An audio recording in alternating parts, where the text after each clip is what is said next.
So hello है नमस्ते good morning तो कहली कारण बजलानी 11टा घर लोक शोचा पूर्व मुझे ठाकुर पूजा करते कारण दादी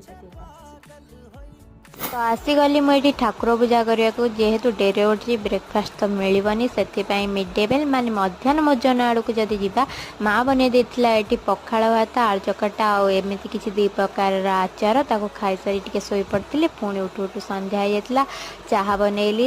रुटी गली रुटी कर सारा पर देखला मुहर हालत पूरा बैंड बाजी भाविली किसी स्किन केयर रेमेडी ट्राई करी किसी तो लगभग हलदी गुंड बेसन आउ किसी चाउल को अध घंटा कि घंटाटे पानी रे बतुरे रखिदे जो पानीटा बाहर से पानी की टिके गोटे अधा कटा टमाटो रे एमिति मुह सारा स्प्रेड करेंगे आपको 10 ରୁ 15 मिनिट छाड़देवे तापर वाश कर देखिए कि पुणी देखा नुआ वीडियो टिल बाय बाय।